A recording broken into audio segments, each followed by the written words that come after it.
Dear children, welcome to online classes. This unit based on economics. Economics எதுக்காக படிக்கிறோம்னு பார்த்தா ஒரு chocolate வாங்குறதுலேருந்து பெரிய car வாங்குற வரைக்கும் எல்லாமே எக்கனாமிக்ஸில் தான் இன்க்ளூட் ஆகும். All members are also economics. Because நாம் ஒரு கடைக்கு போனோம்னா ஒரு பொருள் வாங்க பேரம் பேசி ப்ரைஸை லெஸ் பண்ண சொல்கிறது இது எல்லாமே எக்கனாமிக்ஸ் தான். நேஷ்னல் வைஸ் பார்த்தா மேட்சர் எக்கனாமிக்ஸ், கண்ட்ரி வைஸ் பேஸ்டுன்னு பார்த்தா அது மேத்தமெட்டிக்கல் டேர்ம்ஸ். டெய்லி பண்ணுற செலவுகள் தான் எக்கனாமிக்ஸ். எக்கனாமிக்ஸ்னால் வேறு எதுவும் இல்லை, நாம் செய்யக்கூடிய செலவுகள். எக்கனாமிக்ஸ்னால் தமிழில் பார்த்தோம்னா பொருளாதாரம், பொருள் ப்ளஸ் ஆதாரம். ஒரு திங்ஸ் எதுலேருந்து மேனுஃபேக்சர் ஆகுது, அதோட குட்ஸ், சர்வீஸ், அதனுடைய ரியல் காஸ்ட், நாமினல் காஸ்ட், அதோட இம்பார்ட்டன்ஸ், இதெல்லாம் தெரிஞ்சுக்கிறது தான் economics. This lesson focus on understanding development perspectives, measurement and sustainability. மேம்பாட்டை புரிஞ்சிக்கிறது, டெவலப்மெண்ட், தொலைநோக்கு, அளவீடு, நிலைத்தன்மை, இதை பேஸ் பண்ணது தான் இந்த lessons. Development it refers to the progress of a particular field or a particular person, improvement of quality of life. Development, இந்த development அப்படிங்கிற வேர்டு ஃப்ரீக்வெண்ட்டாக நம்ம யூஸ் பண்ணுறது தான். ஒரு குறிப்பிட்ட துறை, அதாவது டிபார்ட்மெண்ட்லேயோ ஒரு குறிப்பிட்ட நபர் பர்சனையோ அவங்களோட க்ரோத்தை மென்ஷன் பண்ணுறது தான் இந்த development. Then economic development. Economic development அப்படின்னா எக்கனாமிக்கில் உள்ள whole department and growth, innovative things, new way instrument method, இது மூலமாக டெவலப்மெண்ட் ஆகிறது, க்ரோத் ஆகிறது. தென் பீப்புளுடைய லைஃப் ஸ்டைல், கண்ட்ரீஸுடைய ஸ்டேட்டஸ், க்ரோத், இதெல்லாம் மென்ஷன் பண்ணுறது தான் இந்த economic development. Then indicators of economic development: net national product, நிகர நாட்டு உற்பத்தி, கிராஸ் டொமஸ்டிக் ப்ராடக்ட், மொத்த உள்நாட்டு உற்பத்தி, பெர் கேபிட்டா இன்கம், தனிநபர் வருமானம், பர்ச்சேசிங் பவர் பேரிட்டி, வாங்கும் திறன் சமநிலை, ஹியூமன் டெவலப்மெண்ட் இண்டெக்ஸ், மனித வள மேம்பாட்டு குறியீடு. நெக்ஸ்ட், நாம் நேஷ்னல் இன்கம் பற்றி தெரிஞ்சுக்கணுன்னா நெட் நேஷ்னல் ப்ராடக்ட்னா என்னன்னு தெரியணும். நெட் நேஷ்னல் ப்ராடக்ட்னா என்னன்னு தெரிஞ்சுக்கணுன்னா நெட் டொமஸ்டிக் ப்ராடக்ட்னா என்னன்னு தெரியணும்.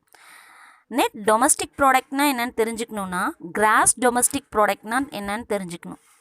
இது போல் ஒவ்வொரு டேர்மும் ஒன்றொன்னையும் பேஸ் பண்ணி தான் இருக்குது. இந்த டேர்ம் கூட இன்டர்லிங்க் ஆகியிருக்கும் எல்லாமே. Then gross domestic product. Gross domestic product பற்றி நம்ம தெரிஞ்சுக்கணும்னா குட்ஸ் அண்ட் சர்வீசஸ்னால் என்னென்னு தெரிஞ்சுக்கணும். குட்ஸ் அண்ட் சர்வீசஸ்னால் சரக்கு மற்றும் சேவை, அது ஒரு ப்ராடக்ட். ஃபார் எக்ஸாம்பிள், குண்டூசிலேருந்து அணுகுண்டு வர நாம் யூஸ் பண்ணுற எல்லாமே குட்ஸ். சர்வீசஸ்னால் ஒரு செயலாவோ இல்லை ஒரு பொருளாவோ அதை பார்க்க முடியாது, ஒரு ஆக்டிவிட்டியாக மட்டும்தான் அதை பார்க்க முடியும். ஃபார் எக்ஸாம்பிள், காட்டனே எடுத்துப்போமே. காட்டனை விளைவிக்கிறவர் ப்ரைமரி செக்டரில் வருவார்.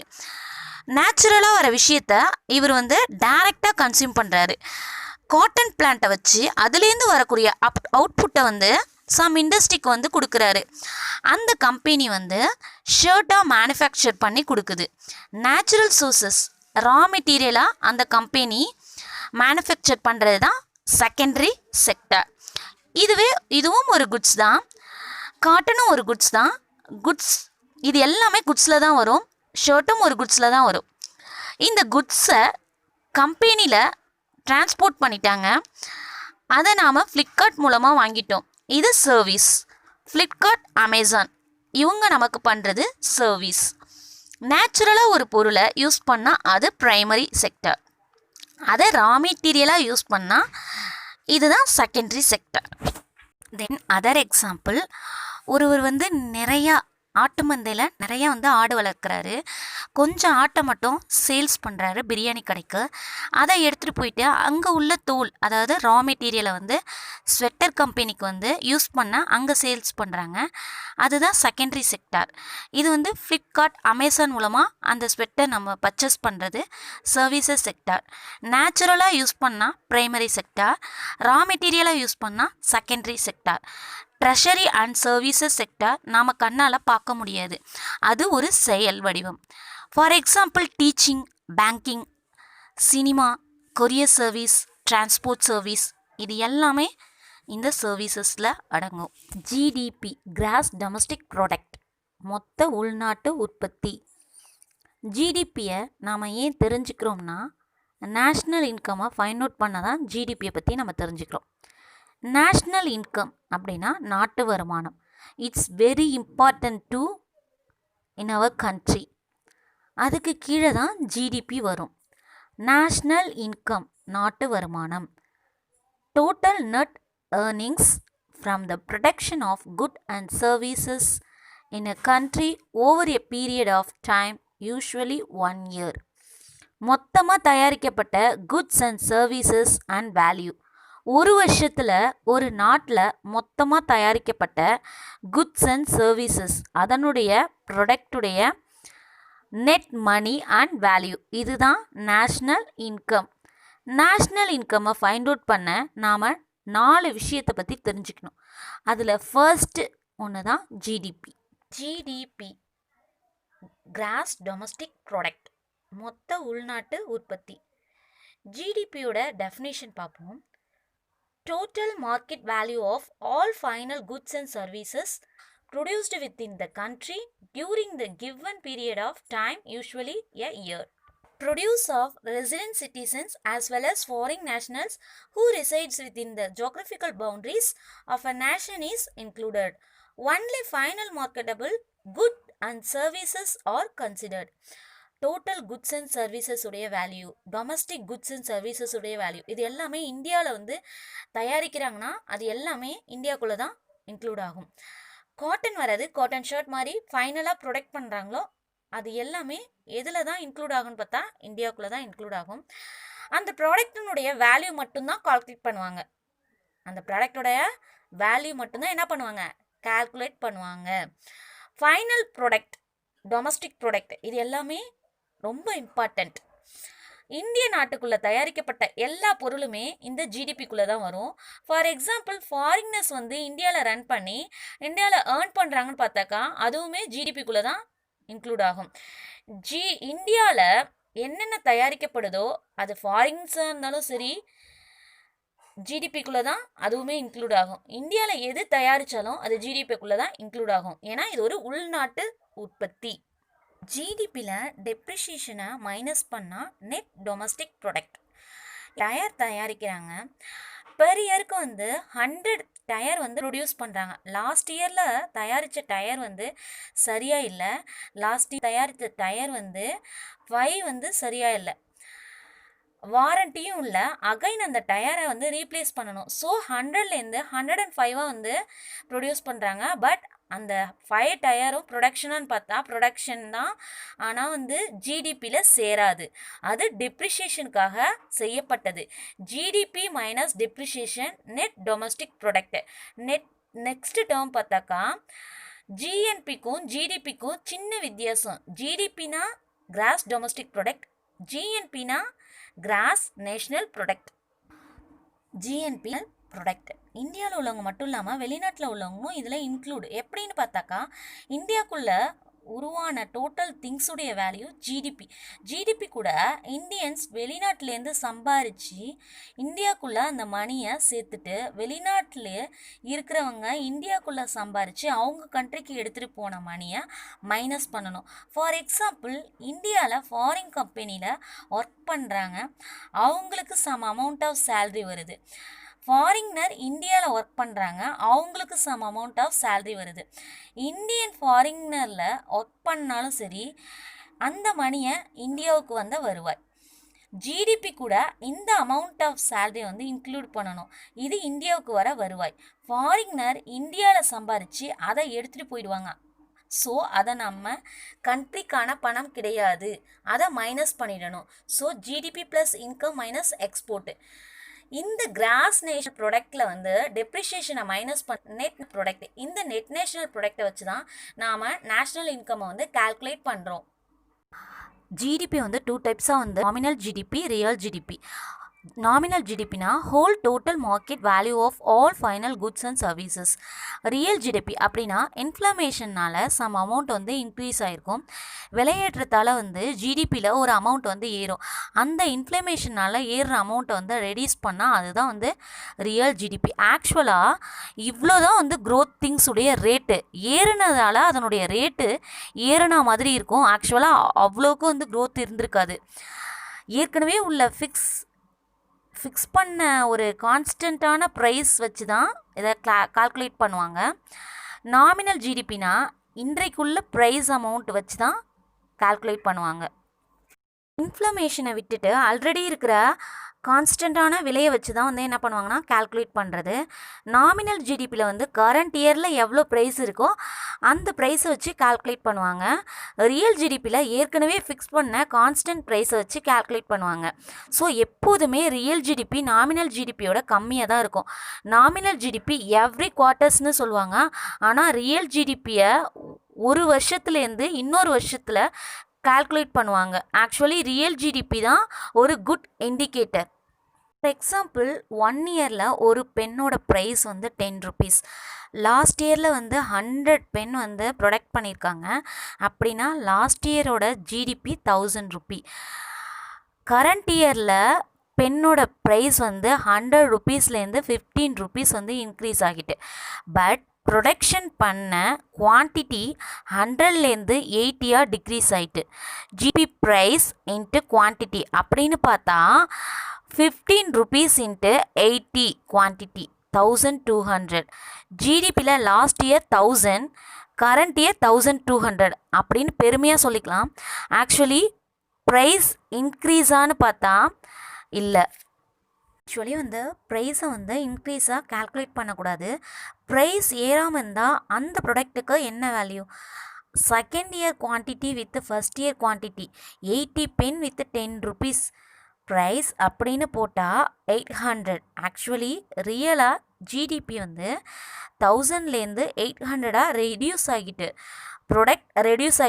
ப்ராடக்ட் குறைஞ்சிட்டு ஜிடிபி இன்க்ரீஸ் ஆகிட்டு.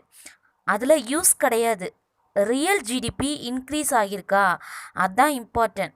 நவ் நேஷ்னல் இன்கமில் வந்து கால்குலேட் பண்ணால் ரீசன்ட் ஸ்டாட்டிஸ்டிக்கில் கொண்டு வந்திருக்காங்க. யாருன்னு பார்த்தா சென்ட்ரல் ஸ்டாட்டிஸ்டிக்கல் ஆஃபீஸ். என்னன்னு பார்த்தா பேஸ் இயர் அப்படின்னா 2004 to 2005 இருந்துச்சு. 2011 to 2012 வந்து சேஞ்ச் பண்ணாங்க. நெக்ஸ்ட் இயரில் வந்து அதை வந்து 2017 to 18 சேஞ்ச் பண்ணுறதா சொல்கிறாங்க. மெத்தடாலஜி பார்க்குறதுக்கு வந்து முன்னாடி நாம் ஒரு விஷயத்தை வந்து தெரிஞ்சுக்கணும். Factor cost. ஃபேக்ட்ரிக்கான land, labour, capital, energy, raw material ஃபேக்ட்ரிலேருந்து வெளிவரும்போது கொடுப்பாங்க. இதுதான் ஃபேக்டர் காஸ்ட். மார்க்கெட் ப்ரைஸ்னால் ஃபேக்ட்ரிலேருந்து வெளிவரும்போது வர ப்ரைஸ் ப்ளஸ் பொருளுக்கான taxes minus subsidy. Common people ஸ்டோர்லேருந்து கொடுத்து வாங்குகிற ப்ரைஸ். மார்க்கெட் ப்ரைஸ்னால் பொதுமக்கள் வந்து கடையில் கொடுத்து வாங்குகிற ப்ரைஸ். ஃபேக்ட்ரி காஸ்ட்னால் கம்பெனிலேருந்து வெளில வரப்போ வர price. Factor cost 100 rupee. Company என்ன விலைக்கு சேல்ஸ் பண்ணுதோ ஃபேக்டர் காஸ்ட்டில் 20 வந்து ரெடியூஸ் பண்ணால் ரிமைனிங் வேல்யூ 80 வந்து plus tax. 20 rupees subsidy government வந்து அந்த கம்பெனிக்கு கொடுத்துரும். ஜிடிபியில் கால்குலேட் பண்ணி கிராஸ் வேல்யூ ஆடட் மெத்தட் அப்படின்னு சொல்கிறாங்க. அந்த கிராஸ் வேல்யூ ஆடட் மெத்தட்னா அந்த பொருளுக்கான உண்மையான விலை. ஃபார் எக்ஸாம்பிள் ஃபார்முலா வச்சு பார்ப்போம். அவுட்புட் ப்ளஸ் இன்டர்மீடியா கன்சப்ஷன் வெளிவரும்போது 100 ருபீஸ். காட்டன் ஒரு தென் ஃபார் எக்ஸாம்பிள் ஒரு பொருளோட ப்ரைஸ் பார்த்தோம்னா 100 ருபி. அந்த 100 ருபீஸில் பொருள் வந்து பொதுமக்களால் வாங்க முடியுமான்னு பார்த்தா வாங்க முடியாது. பொதுமக்கள் கிட்ட 80 ரூபா தான் இருக்குது. அப்படின்னா கவர்மெண்ட் வந்து 20 ருபீஸ்க்கு வந்து சப்சிடி தரதா அனௌன்ஸ் பண்ணிடும். Factor cost 100 rupee. கம்பெனி என்ன விலைக்கு சேல்ஸ் பண்ணுதோ அதை ஃபேக்டர் காஸ்ட்டில் 20 ருபீஸ் ரெடியூஸ் பண்ணால் remaining value 80 plus tax 20 rupees வந்து சப்சிடி கவர்மெண்ட் வந்து அந்த கம்பெனிக்கு வந்து கொடுத்துரும். ஜிடிபியை கால்குலேட் பண்ணுறாங்க. அது எதுக்குன்னு பார்த்தாக்கா அது வந்து கிராஸ் வேல்யூ மெத்தட் அப்படின்னு சொல்கிறாங்க. அந்த ஜிடிபியை கால்குலேட் பண்ணி வர்றது தான் இது கிராஸ் வேல்யூ மெத்தட். அந்த கிராஸ் வேல்யூ மெத்தட்னா அந்த பொருளுக்கான உண்மையான விலை. அதோட ஃபார்முலா என்னன்னு பார்த்தோம்னா output plus intermediate consumption. For example, cotton shirt ஃபேக்ட்ரியிலேருந்து வெளிவரும்போது 100 ரூபி, காட்டன் 20 ரூபி, ஃபேக்ட்ரியில் உள்ள எலக்ட்ரிசிட்டி ரன் ஆக ஒரு 10. அந்த ஷர்ட்டுக்குடைய ப்ரைஸ் பார்த்தா 100 தான். காட்டனுக்கு ஒரு 20, எலக்ட்ரிசிட்டிக்கு ஒரு 10, டோட்டல் 30. காட்டனை விவசாயம் பண்ணி உற்பத்தி பண்ணி ஆல்ரெடி கொடுத்துருந்தாலுமே அது கேல்குலேட் ஆகிடும் ஜிடிபியில். எலக்ட்ரிசிட்டின்னு சொல்கிறப்ப அதுவுமே என்ன ஆகிடும்னா கால்குலேட் ஆகிடும். இதில் 30 ரூபீஸ் மைனஸ் பண்ணிடுறாங்க. எவ்வளோன்னு பார்த்தாக்கா 100ல் 30 மைனஸ் பார்த்தா 70. அதாவது பேஸ் அமௌண்ட்டே பார்த்தோம்னா இப்போ 70 தான். பேஸ் ப்ரைஸ் இன்டர்மீடியட் கன்சப்ஷன் சொல்கிறாங்க.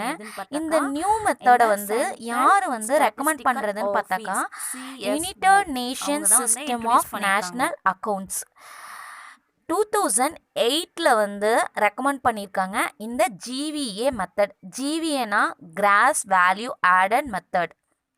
இந்த நியூ மெத்தடை ஜான்வரி 2015 சென்ட்ரல் ஸ்டாட்டிஸ்டிக்கல் ஆஃபீஸ், அதாவது சிஎஸ்ஓ, இந்த நியூ மெத்தட் அதாவது ஜிடிபி கிராஸ் டொமஸ்டிக் ப்ராடக்ட் இந்த மாதிரி நியூ மெத்தடை இன்ட்ரடியூஸ் பண்ணியிருக்கிறது எதுன்னு பார்த்தாக்கா இந்த சென்ட்ரல் ஸ்டாட்டிஸ்டிக்கல் ஆஃபீஸ் சிஎஸ்ஓ அவங்க தான் இன்ட்ரடியூஸ் பண்ணியிருக்காங்க. இந்த மெத்தடுக்கு என்னென்ன ரொம்ப இம்பார்ட்டன்ட்னு பார்த்தா first one factor cost, then another one market price value. இது ரெண்டுமே ரொம்ப இம்பார்ட்டன்ட். தென் இதில் மெயினாக எதை வச்சு கால்குலேட் பண்ணுறாங்கன்னு பார்த்தாக்கா ஜிடிபி வேல்யூ, தென் கிராஸ் வேல்யூ மெத்தட். இது ரெண்டுமே இம்பார்ட்டன்ட். இதை வச்சு தான் கால்குலேட் பண்ணுறாங்க. இதோட ஃபார்முலா ஆல்ரெடி நம்ம பார்த்ததான் அவுட்புட் ப்ளஸ் இன்டர்மீடியட் கன்சப்ஷன். இதோட formula. Next one for example இதுக்கு ஒன்று சொல்கிறேன், அதையும் பார்த்துக்கலாம். இப்போ பேஸ் இயர் 2011 to 12 எடுத்துப்போம். ஃபார் எக்ஸாம்பிளுக்கு ஒரு டொமேட்டோ எடுத்துப்போம். டொமேட்டோவோட ப்ரைஸ் 2011-12 10 ருபீஸாக இருக்குது. தென் 2017-18 லாஸ்ட் இயரில் 2011-12 10 இருந்தது. இந்தியாவில் டோட்டலாக 100 டொமேட்டோ ப்ரொடக்ஷன் பண்ணுறாங்க.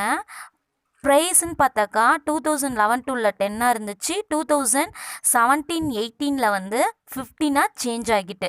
So price into quantity. Current price 1500, then constant price 1000. இது இந்த கரண்ட் ப்ரைஸ் அப்படிங்கிறது நாமினல் ஜிடிபி, கான்ஸ்டன்ட் ப்ரைஸ் அப்படிங்கிறது ரியல் ஜிடிபி. இந்த நாமினல் ப்ரைஸ் அதாவது 100 × 15 1500, 100 × 10 1000. இந்த 1000 தான் real GDP. This year price 20 rupee. Quantity ஆனால் ரெடியூஸ் ஆகிட்டு லாஸ்ட் இயரில் 100னா திஸ் இயரில் 80 தான். Nominal GDP price into quantity 20 × 80 1600. Real ஜிடிபின்னு பார்த்தா price into quantity 10 × 80 800. Last year real ஜிடிபியை விட ரொம்ப ஒஸ்ட் சிச்சுவேஷன். ஜிடிபியை என்னென்ன மெத்தட்லலாம் கால்குலேட் பண்ணலான்னு பார்த்தா 3 மெத்தடை வச்சு கால்குலேட் பண்ணலாம். Expansion method, factor income method, then value of output method. Expansion method நம்ம எவ்வளவு செலவு பண்ணுறோம், நாமனா கன்சியூமர், கவர்மெண்ட் ஸ்பெண்ட் பண்ணுறது, இன்வெஸ்ட்மெண்ட், எக்ஸ்போர்ட் இம்போர்ட் மட்டும் இதில் மைனஸ் பண்ணிக்கணும். எக்ஸ்போர்ட் எவ்வளோ மணி ஏர்னிங் மைனஸ் இம்போர்ட் எவ்வளோ பணம் வெளில போயிருக்கு, இதெல்லாம் எக்ஸ்பென்ஷர். இப்படி கால்குலேட் பண்ணால் எக்ஸ்பென்ஷர் மெத்தடு. தென் ஃபேக்டர் இன்கம் மெத்தடு. நமக்கு எவ்வளோ சேல்ரி வந்திருக்கு, வேஜஸ் எவ்வளோ, ப்ராஃபிட், ரெண்ட், இது போல் இன்கம் வச்சு கால்குலேட் பண்ணால் அது factor of income method. Then value of output, எவ்வளோ அவுட்புட் ப்ரொடியூஸ், எவ்வளோ ப்ராடக்ட் ப்ரொடியூஸ், இதை வச்சு தான் கால்குலேட் பண்ணோம். இது value of output method. National income ஒரே வேல்யூ தான், பட் இதை டிஃப்ரெண்ட் மெத்தடை ஃபைண்ட் அவுட் பண்ணலாம். தென் நேஷ்னல் இன்கமோட டெஃபினேஷன் பார்ப்போம். இதில் ஃபஸ்ட்டு பாருங்கள், national income NNP at factor cost அப்படின்னு இருந்துச்சு. NNP அட் மார்க்கெட் காஸ்ட்டாக வந்து இதை வந்து சேஞ்ச் பண்ணிட்டாங்க. ஃபேக்டர் காஸ்ட்னால் வந்து ஃபேக்ட்ரிலேருந்து வெளில வரும்போது வர ப்ரைஸு, மார்க்கெட் காஸ்ட்னால் நம்ம கொடுக்குற ப்ரைஸ். நெக்ஸ்ட்டு வந்து GDP பர் கேபிட்டா இன்கம், ஒவ்வொரு பர்சனுக்கும் எவ்வளோ மணி, அதோட வேல்யூ என்ன அப்படிங்கிறத பார்க்க தான் இந்த பர் கேபிட்டா இன்கம். இதோட ஃபார்முலா பார்த்தோம்னா total real GDP divided by population. Simple தான், ஜிடிபி எவ்வளோ வேல்யூவோ டிவைடட் பை பாப்புலேஷன்னா ஒரு நபருக்கு எவ்வளோன்னு கால்குலேட் பண்ணணும். இப்போ ஃபார் எக்ஸாம்பிள் ஒரு கண்ட்ரியில் 1000 மெம்பர்ஸ்னால் $10 மில்லியன் அவங்களுடைய ஜிடிபினா அதை பாப்புலேஷன் கூட டிவைட் பண்ணால் $10,000 பெர் கேபிட்டா இன்கம். தென் பிபிபி பர்ச்சேசிங் பவர் பேரிட்டி அப்படின்னு பார்த்தோம்னா வாங்கும் திறன் சமநிலை. இப்போ ஃபார் எக்ஸாம்பிளுக்கு உங்களுக்கு சொல்கிறேன், எக்ஸாம்பிளை வச்சு உங்களுக்கு சொல்கிறேன், அப்போ தான் உங்களால் அண்டர்ஸ்டாண்ட் பண்ணிக்க முடியும். இப்போ இந்தியாவில் வந்து ஒரு பெண்ணோட ரூபி பார்த்தோம்னா 2 rupees, ஓகேவா? ஒரு பெண்ணோட ரூபி 2 rupees. யூஎஸில் $2 வச்சுப்போம். யூஎஸில் உள்ள $2 நம்ம எடுத்துகிட்டு வந்தோம்னா $1 45 rupeesன்னு கன்சிடர் பண்ணால் $2 90 rupees. நம்ம ஊரில் $2 வச்சு ஒரு பென் தான் வாங்கலாம் அவங்க விதிப்படி பார்த்தா. அவங்க டாலரை இந்தியன் மணிக்கு கன்வெர்ட் பண்ணால் 90 rupees ஆகிட்டு 45 பென் வாங்கலாம் நம்ம அவங்க டாலருக்குன்னு பார்த்தா. நம்ம மணி நம்மளை விட 45 வேல்யூ பவர்ஃபுல்லாக இருக்குது. ஆக்சுவலி இப்போ 70 ஆகிட்டு, இந்த எக்ஸாம்பிள் படி சும்மா 45ன்னு சொல்கிறேன். ஒரு கண்ட்ரிக்கும் இன்னொரு அதர் கண்ட்ரிக்கும் பர்ச்சேசிங் பண்ணக்கூடிய டிஃப்ரென்ஸ் நம்மளை விட அதர்ஸ் வந்து 45% வந்து பெட்டராக இருக்காங்க. இதுதான் purchasing power parity. Thank you my dear children. இந்த வீடியோ உங்களுக்கு பிடிச்சிருந்ததுன்னா ஷேர் பண்ணுங்கள், கமெண்ட் பண்ணுங்கள், மறக்காமல் சப்ஸ்கிரைப் பண்ணுங்கள். Thank you to all.